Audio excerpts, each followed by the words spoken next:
अब आते हैं आज की कहानी के ऊपर। जब अतुल और निकिता की शादी होने वाली थी, बल्कि शादी हुई भी नहीं थी, तो अतुल की ठीक ठाक बेंगलुरु में नौकरी लग चुकी थी।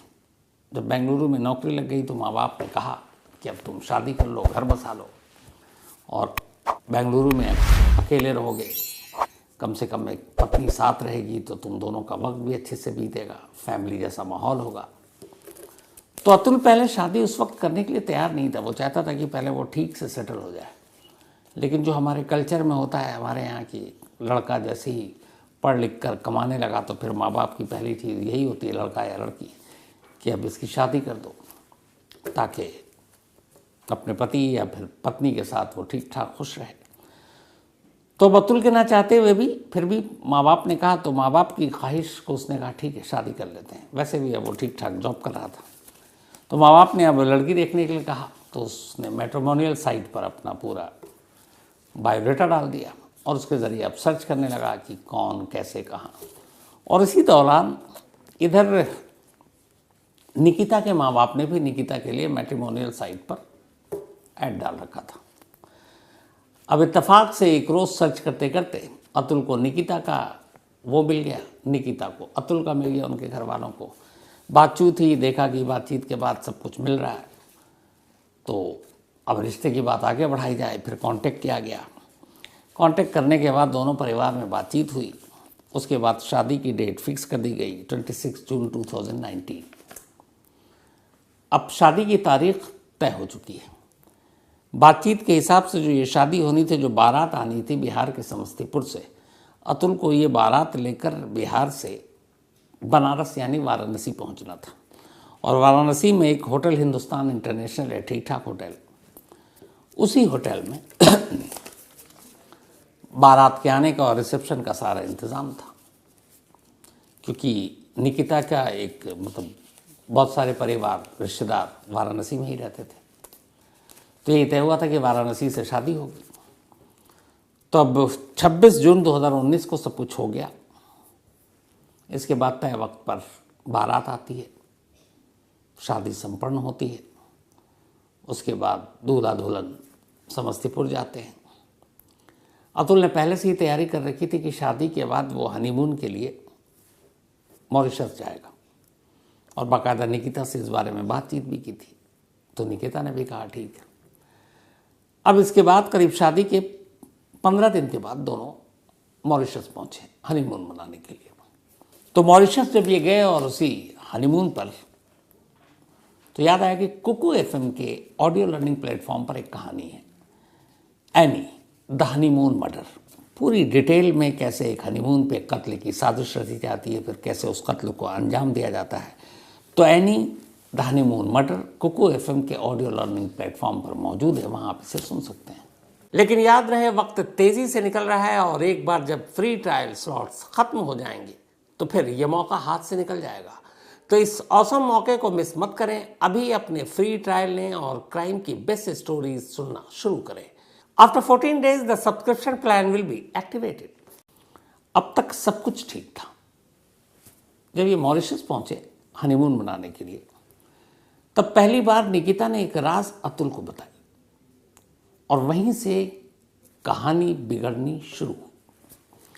क्योंकि ये लाइन सुनकर कोई भी पति या फिर पत्नी, अलग अलग आप उसको रखें, तो कहीं ना कहीं एक चोट पहुंचती है। और वो ये है कि जिससे हम शादी करने जा रहे हैं, जिसके साथ अब पूरी ज़िंदगी रहनी है, घर बसाना है, असल में ना वो मुझे मानती है, ना मानता है, ना प्यार करती है, ना करता है, और ना ही वो तो यहाँ तक कि तो शादी ही नहीं करना चाहती है। तो फिर ये लगता है ये बेमन से शादी हुई है।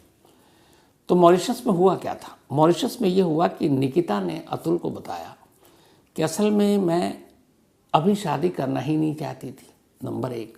नंबर 2, मैं तुमसे शादी नहीं करना चाहती थी। तो दो चीज़ें होती हैं, बहुत सारी ऐसी चीज़ें आती हैं कि आप शादी इस वक्त नहीं करेंगे, चलो बाद में करेंगे, थोड़ा और पढ़ लिख लें, करियर देख लें। लेकिन यहाँ ये बात नहीं थी। यहाँ दोनों चीज़ें आ गई कि अभी तुमसे शादी नहीं करनी, और मतलब शादी नहीं करनी और तुमसे नहीं करनी थी। तो अतुल ने पूछा कि फिर मुझसे की क्यों? तब उसने वजह बताई। उसने कहा कि उसके फादर जो हैं उनको पिछले 10 सालों से, मतलब 2000 अराउंड 8-9 से दिल की बीमारी थी, और इसका खुलासा पहली बार शायद 2008 में हुआ था। तो फिर पहले यूपी के अस्पतालों में दिखाया गया, उसके बाद फिर डॉक्टर ने रेफ़र किया, तो फिर दिल्ली में एम्स में लाया गया। एम्स में जो हार्ट स्पेशलिस्ट हैं उन्होंने चेक किया, तो पहले कई सारे ब्लॉकेज थे, फिर थी कि सर्जरी होनी है। तो धीरे धीरे वक्त बीता, करीब 10 साल होने वाले थे, लेकिन तबीयत में सुधार होने की बजाय तबीयत अब बिगड़ने लगी। और डॉक्टरों ने भी फिर कहा था कि मतलब बहुत ज़्यादा दिन जिएंगे, इसकी उम्मीद कम है। तो अब निकिता पे इस बात के लिए दबाव डाला जाने लगा कि तुम शादी कर लो, कम से कम बाप के जीते जी कर लो। निकिता ने बहाने किए, बोले मुझे नहीं करना, लेकिन फिर इमोशनल कार्ड खेला गया और आखिरकार निकिता तैयार हो गई, सिर्फ इसलिए कि पता नहीं उसके पिता के साथ क्या होने वाला है। और फिर ये जब शादी की बातचीत चली, जब सब कुछ डेट फिक्स अभी नहीं हुआ था, उस वक्त की बात कर रहा हूँ, तो उसी दौरान में अचानक तबीयत और बिगड़ी निकिता के पिता की। जब तबीयत और बिगड़ी तो फिर ये हुआ कि कहीं एंड टाइम पर अभी शादी की तैयारी चल रही है, कुछ हो ना जाए। तो फिर तारीख भी पहले खींच दी गई, और अब 26 जून, पहले ये था कि जुलाई वुलाई या 26 जून के बाद की कोई तारीख, लेकिन उससे पहले 26 जून कर दिया गया, इसलिए कि कुछ हो ना जाए। तो शादी की तारीख भी खिसक गई, शादी वक्त से पहले होने लगी, और निकिता अब ना चाहते हुए भी सिर्फ इसलिए कि उसके पिता की हालत और तबीयत ऐसी है कि कुछ भी हो सकता है, माँ के दबाव में आकर उसने शादी की रजामंदी दे दी, और फिर इन दोनों की शादी हो गई। तो जब मॉरिशस में हनीमून के दौरान निकिता ने ये पूरी कहानी सुनाई तो अतुल को बड़ा धक्का लगा, लेकिन फिर भी उसने कहा चलो अब तो वो उसकी पत्नी है, साथ ही रहना, सब ठीक, अब ये लौट कर आते हैं। लौटने के बाद दोनों बेंगलुरु जाते हैं। जब बेंगलुरु जाते हैं तो फिर वहाँ से दूसरी कहानी शुरू होती है। कहानी ये कि निकिता को हर रोज़ उसकी माँ, क्योंकि निकिता वहाँ जाने के बाद उस वक्त तक कुछ नहीं कर रही थी, दिन भर घर पे, अतुल काम पर, 5 से 6 कॉल, और एक कॉल जो होता था वो 1 घंटा 1.5 घंटा, तो एवरेज अगर हम 1 घंटा भी पकड़ लें तो डेली 5 घंटे माँ और बेटी फ़ोन पर बात कर रहे हैं। अब 5 घंटे क्या बातचीत हो सकती है? तो इसका भी खुलासा हुआ, और इसका खुलासा रिकॉर्ड पे हुआ। ये नहीं कि माँ बेटी क्या बात कर रहे हैं, तीसरा तो कोई सुन नहीं रहा, तो आप कैसे बता सकते हो, तो रिकॉर्ड पे हुआ। इन दोनों के बीच पिछले 3 साल से रिश्ते खराब थे। 2021 से दोनों पति पत्नी अलग हो गए थे। अतुल बेंगलुरु में रह रहा था, जो निकिता है वो पहले जौनपुर गई, फिर लखनऊ गई, फिर दिल्ली आई, दिल्ली में गुरुग्राम में जॉब कर रही थी। तो जब अलग हुए, मामला कोर्ट में गया, तो कोर्ट में जाने के बाद फिर फैमिली कोर्ट में मैटर गया। फैमिली कोर्ट में तारीख लगती थी, आपको बताया 120 तारीखें लगी 3 सालों में, 40 में खुद पेश हुआ था अतुल। तो ऐसी एक तारीख लगी थी इसी साल जुलाई में, 2024 जुलाई में। तो जुलाई में जब तारीख लगी तो वो कहानी कुछ इस अंदाज में दोनों में हो रहा था कि पहले तो भाई कुछ समझौता हो जाए, दोनों को थोड़ा सा बातचीत करा कर कोई रास्ता निकले। कोर्ट अक्सर डिवोर्स के केस में ऐसा करती है, किसी मीडिएटर के थ्रू दोनों को समझाने की। तो जुलाई में उस तारीख पे ये हुआ कि ये सारी चीज़ें क्यों, मतलब ये रिश्ते ख़राब क्यों, और पति पत्नी क्या वापस इनमें सब कुछ ठीक हो सकता है कि नहीं। तो पहली बार निकिता ने कोर्ट में ऑफिशियली ओपनली ये बात बताई, वकीलों के सामने, परिवार के सामने। उसने कहा कि जज साहिबा लेडी थी। तो निकिता ने कहा कि असल में ये रिश्ता चलने ही वाला नहीं था, और उसकी वजह ये थी कि मैं शादी कभी करना ही नहीं चाहती थी अतुल के साथ। मेरी माँ ने फोर्स किया, मेरे पिता की बीमारी की बात कही गई, तो मैं इमोशनली एक तरह से ब्लैकमेल हुई, और इसलिए मैंने ये शादी कर ली। मेरा कोई इंटरेस्ट नहीं था, मेरी कोई दिलचस्पी नहीं थी, और पहले दिन से मुझे इस शादी से कोई मतलब नहीं था। और फिर बाद में इसने जो इल्ज़ाम लगाया कि मुझे अतुल ने तंग करना शुरू किया, डॉरी मांगना शुरू किया, फलानी चीज़ें, ये चीज़, तो ये कोर्ट में बाकायदा रिकॉर्ड पर कहा गया। अब जब ये कहा गया तो जो अतुल की तरफ से वकील थे, फिर उन्होंने अपनी दलील दी कि चलो तुमको नहीं करनी थी शादी, तुम उस वक्त मना कर सकती थी, दूसरे की ज़िंदगी क्यों बर्बाद कर रही हो। तो फिर हुआ कि मैंने तो किया नहीं, तब वकील साहब ने कहा कि तुम्हारे फ़ोन के कॉल डिटेल रिकॉर्ड है, CDR, और उसके हिसाब से, और तुम्हारी माँ के भी, हर दिन शादी के बाद जब बेंगलुरु में तुम रही 19 के बाद 2 साल तक, पर डे तुम्हारी माँ के एवरेज 5 से 6 कॉल आते थे। हर कॉल 1 घंटे से ज़्यादा का होता था। तुम 5-6 घंटा क्या बात करती हो? तो फिर उसी कोर्ट में जुलाई में इसी साल निकिता ने ऑफिशियली, ओपनली भरी अदालत में कहा कि हाँ, मेरी माँ मुझे कॉल करती थी और डेली मेरी माँ से बात होती थी। उसने कहा शुरू में तो वो मुझे बताती थी कि ससुराल के लोगों को कैसे हैंडल करते हैं, सास से कैसे क्या करते हैं, ससुर को कैसे करते हैं, सास को कंट्रोल में कैसे रखते हैं। ये लाइनें हैं पूरी, क्योंकि ये कोर्ट के डॉक्यूमेंट्स। तो उसने कहा ये सारी चीज़ें हर माँ एक बेटी को सिखाती है कि ससुराल में जाकर कैसे तुमको पति को काबू में रखना है, कैसे सास ससुर ननद उनके साथ तुमको पेश आना है, उनको कंट्रोल में रखना है। वही चीज़ें मुझे मेरी माँ बताती थी, और धीरे धीरे यही चीज़ें उसके दिमाग में घर कर गई। इसीलिए अतुल के घर वालों के साथ उसकी दूरी बढ़नी शुरू हो गई, और अतुल को ये बात का एहसास था। फिर बाद में अब बीच में भाई आ गया।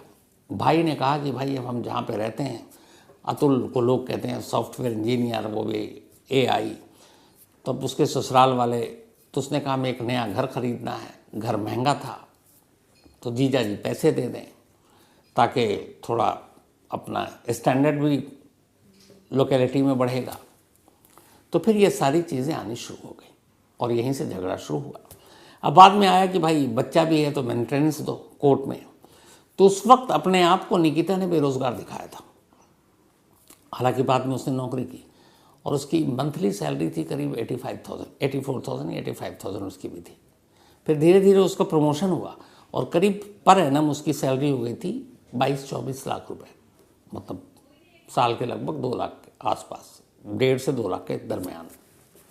लेकिन फिर भी उसको ये चाहिए था। क्यों? उसने कहा कि मैंने घर खरीदा वहाँ, और उस घर का EMI ही 40-45-50 हज़ार रुपये है, तो EMI में चला जाता है, बाकी चीज़ों में कट जाता है, किराए के घर के लिए पैसे चले जाते हैं, तो पैसे हैं नहीं।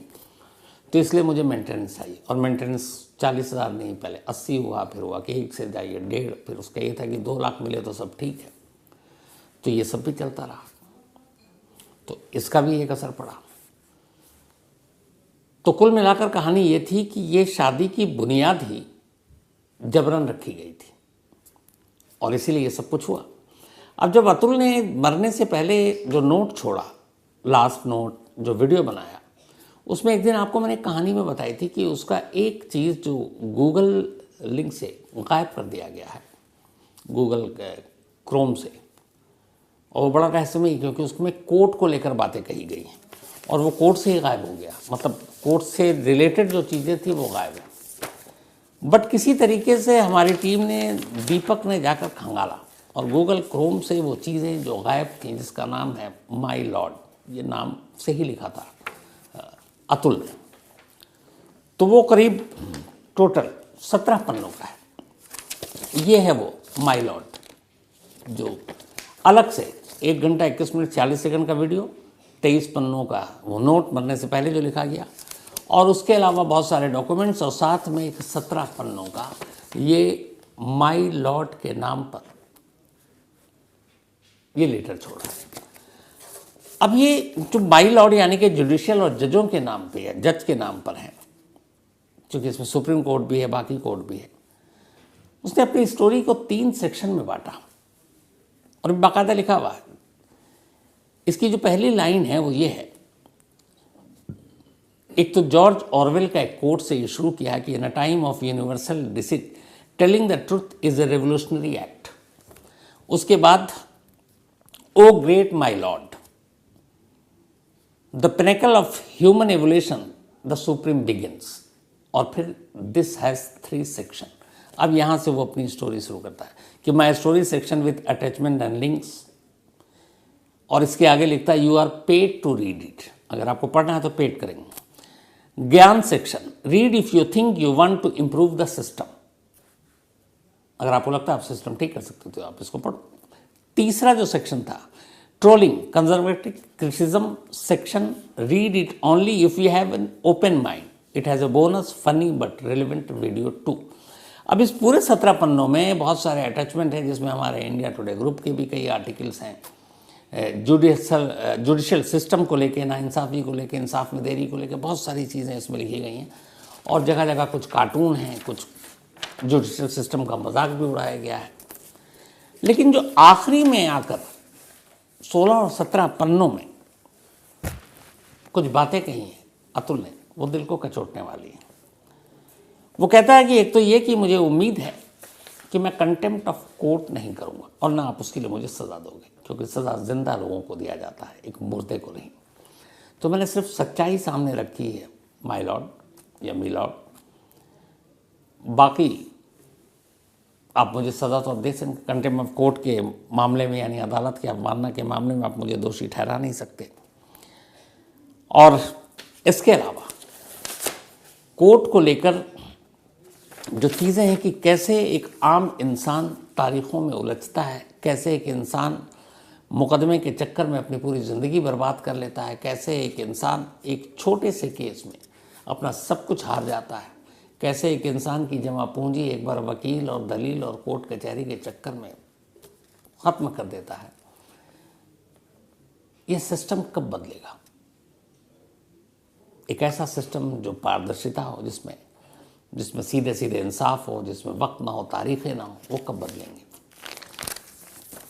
तो आपको भी शायद ये गूगल क्रोम पे मिल जाए, लेकिन मुझे लगता है कि एक बार इस माई लॉर्ड के बारे में जो कुछ लिखा गया है अतुल ने, इसको पढ़ना चाहिए। ज़्यादा पन्ने नहीं है, 17 पन्ने हैं, तो पढ़िएगा ज़रूर, तीत हो गए। दूसरी चीज़, तीसरी, जब सभी ने ये पूछा था, बहुत सारे लोगों ने मुझसे, कि निकिता, उसकी माँ निशा और भाई तीनों को तो बेंगलुरु पुलिस ले गई, 14 दिन की जुडिशल कस्टडी में उनको जेल भेज दिया गया है, चाचा को क्यों नहीं पकड़ा? तो चाचा ने ऑलरेडी अग्रिम ज़मानत के लिए बेल डाल रखी थी, एप्लीकेशन डाल रखा था, और चाचा को इलाहाबाद हाई कोर्ट से मिल भी गई अग्रिम ज़मानत, तो इसलिए बेंगलुरु पुलिस गिरफ्तार नहीं करेगी। इन लोगों ने भी डाल रखा था, लेकिन इनकी अग्रिम ज़मानत इसलिए बेकार हो गई कि जब तक फैसला आता तब तक बेंगलुरु पुलिस इनको अरेस्ट कर चुकी थी, और ये जो इन्होंने एप्लीकेशन लगाई थी ये तब तक ही काम की है जब तक आप अरेस्ट ना हो। अगर एक बार आप अरेस्ट हो गए तो फिर वो एप्लीकेशन आपकी बेकार हो गई, तो इसलिए ये नहीं हुआ। तो इसलिए ये तीनों अंदर हैं, चाचा फिलहाल बाहर है। अब चाचा को ज़रूरत पड़ेगी बेंगलुरु पुलिस पूछताछ करने के लिए, तो हो सकता है पूछताछ करे और ले जाए। अब आगे क्या? तो 14 डेज़ की पुलिस को जुडिशल कस्टडी कहा गया, इन लोगों को भेजो, बेंगलुरु की जेल में तीनों को भेज दिया गया। बेंगलुरु पुलिस अब उनसे फिलहाल पूछताछ भी नहीं कर रही है। जब बेंगलुरु पुलिस को कुछ ठोस सबूत मिलेगा और उसे लगेगा पूछताछ होनी चाहिए, तो उन तीनों को जेल से बुलाकर या जेल में जाकर पूछताछ कर सकती है, या कोर्ट से परमिशन लेकर पूछताछ कर सकती है, पर अभी तक हुआ नहीं। तो इसका मतलब ये है कि 14 दिन, जिसमें से 4-5 दिन तो निकल गए, तो वहीं रहेंगे, तो ऐसा भी नहीं है। 14 डेज जुडिशल कस्टडी मिला है। अब हो सकता है किसी भी दिन ये खबर आ जाए कि उन्होंने बेल एप्लीकेशन मूव किया है, और जो सेक्शन है, जो मैंने आपको पहले ही बताया, 306A, चांसेस कम है। बाकी सेक्शन के तहत उनको बहुत दिनों तक जेल के पीछे रखना बेंगलुरु पुलिस और कानून दोनों के लिए मुश्किल होगा। तो बहुत मुमकिन है कि कभी भी आप इनके ज़मानत पर बाहर आने की खबर सुन सकते हैं, क्योंकि अदालतें देश के मूड और मिजाज के हिसाब से नहीं काम करती हैं। वो सबूत और जो संविधान और जो कानून दिया गया, जो CRPC IPC का जो एक्ट है, भारतीय न्याय संहिता आजकल जो नया है, उसी के हिसाब से फैसले देंगी। और जो सुप्रीम कोर्ट ने नज़ीर सेट कर रखा है, तो उसके हिसाब से उम्मीद कम है कि बहुत दिनों तक ये लोग सलाखों के पीछे होंगी और कभी भी ज़मानत पर बाहर आ सकते हैं। तो आज कहानी में इतना ही, लेकिन कहानी ख़त्म करो उससे पहले वही अपना सिलसिला। तो आज राज मिश्रा का जन्मदिन है, हैप्पी बर्थडे राज। और ये भेजा अभिषेक मिश्रा ने है। इसके अलावा अनिल प्रजापति, इनका भी आज बर्थडे है, हैप्पी बर्थडे अनिल। साथ ही आज रूही, इनका भी बर्थडे है, तो हैप्पी बर्थडे रूही। ये भेजा है अखलाक ने। इसके अलावा सुनील कुमार, इनका भी आज जन्मदिन, तो हैप्पी बर्थडे सुनील। ये भेजा है अनिल ने। लेकिन याद रहे, वक्त तेज़ी से निकल रहा है, और एक बार जब फ्री ट्रायल स्लॉट्स ख़त्म हो जाएंगे तो फिर ये मौका हाथ से निकल जाएगा। तो इस औसम मौके को मिस मत करें। अभी अपने फ्री ट्रायल लें और क्राइम की बेस्ट स्टोरीज सुनना शुरू करें। After 14 days the subscription plan will be activated. तो आज की कहानी में इतना ही। अब आपसे मुलाकात होगी कल रात 9 बजे किसी नई कहानी के साथ। तब तक अपना